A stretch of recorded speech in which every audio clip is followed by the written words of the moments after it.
सरकार से मैं पूछना चाहता हूं कि आप मध्यम वर्ग का हितैषी बताते हैं खुद को, तो शर्म नहीं आती है? खुद को धार्मिक कहने वाली सरकार भगवान श्री कृष्ण के प्रिय खाद्य पदार्थों दही और मक्खन तक पर जीएसटी लगाती है और बात करती है मध्यम वर्ग की हिमायती होने की। जिंदा रहते हुए जनता से हर चीज पर टैक्स वसूलने वाली यह सरकार कम से कम मरने पर तो लोगों को बख्श देती, लेकिन नहीं, वहां भी लूटना है। अंतिम संस्कार के सामान अगरबत्ती, धूप बत्ती, केवड़ा जल, चंदन पाउडर, जौ, बताशा, काला तिल, पंचरत्न, कपूर और कफन तक पर टैक्स लेने वाली यह सरकार किस मुंह से खुद को मध्यम वर्ग का हितैषी बताती है? कौन सी संतुष्टि, किसकी संतुष्टि? कदम कदम पर टैक्स देकर लुटने वाली जनता की, या फिर जनता से टैक्स वसूल करके धन्ना सेठों का खजाना भरने वाली सरकार की?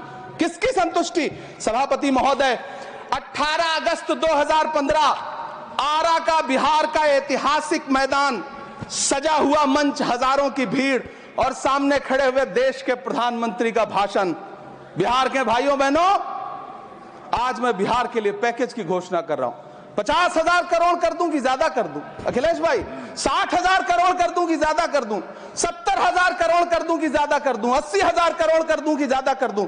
चलो, मैं बिहार को 1.25 लाख करोड़ का पैकेज दे रहा हूं। 10 साल हो गए सभापति महोदय, वही ढाक के 3 पात। बिहार आज भी विकास की बाट जोह रहा है। भाषण आज भी प्रधानमंत्री जी के यूट्यूब चैनल पर सुना जा सकता है। जो झूठ बोल के करता है मुतमईन सबको, वो झूठ बोल के खुद मुतमईन नहीं होता।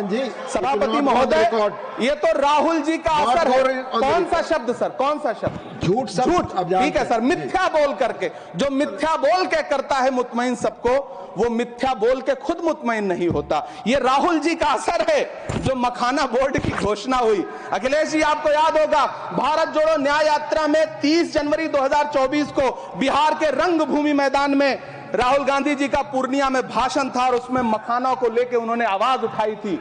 यह उनका असर है कि आपको मखाना बोर्ड बनाना पड़ा, वरना तो आप मैखाना बोर्ड बनाने वाले लोग हैं। सभापति महोदय, बिहार को झूठे पैकेज और चुनावी दिलासे देना बंद करिए। आज भी जब कोसी में बाढ़ आती है तो पूरा सीमांचल बर्बाद हो जाता है। मैंने उस तबाही को अपनी आंखों से देखा है। 2016-17 की बाढ़ में अपने इन्हीं हाथों से राहत सामग्री बांटी है मैंने। अगर सच में बिहार के लिए कुछ करना चाहते हैं तो बिहार को बाढ़ से बचाने का प्रबंध करिए। पूर्णिया एयरपोर्ट 10 साल से बाट जो रहा है, घोषणा 2014 में हुई, बन के आज तक तैयार नहीं हुआ। अलीगढ़ मुस्लिम विश्वविद्यालय का किशनगंज सेंटर बजट के अभाव में दम तोड़ता जा रहा है। मैंने पिछले बजट सत्र में भी आवाज उठाई थी। आज फिर वित्त मंत्री जी से अनुरोध करना चाहता हूं, दामन फैला करके, कि अलीगढ़ मुस्लिम विश्वविद्यालय का किशनगंज सेंटर बन जाने दीजिए। आखिर कौन सी नफरत है? यह मुल्क हमारा भी है, इस मुल्क की मिट्टी में हमारा भी खून पसीना शामिल है। हमसे इतनी भी क्या नफरत? रिश्तों की ये नाजुक डोरें तोड़ी थोड़ी जाती हैं, अपनी आंखें दुखती हो तो फोड़ी थोड़ी जाती हैं। सभापति महोदय, अल्पसंख्यक मंत्रालय का बजट काटकर मौलाना आजाद नेशनल फेलोशिप बंद कर देना, प्री मैट्रिक स्कॉलरशिप बंद कर देना, नई मंजिल योजना बंद करना, धरोहर योजना बंद करना।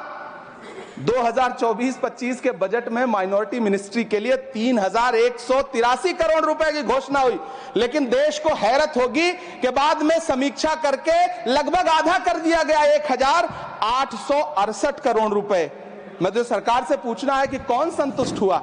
इस देश का अल्पसंख्यक संतुष्ट हुआ या आप संतुष्ट हुए? किसका संतुष्टिकरण?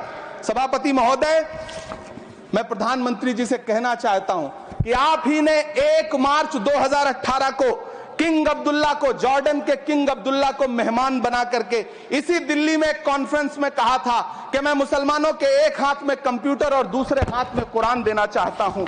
कंप्यूटर देने की बात तो छोड़िए, पढ़ाई के लिए जो स्कॉलरशिप मिल रही थी उसको भी छीन लिया आपने।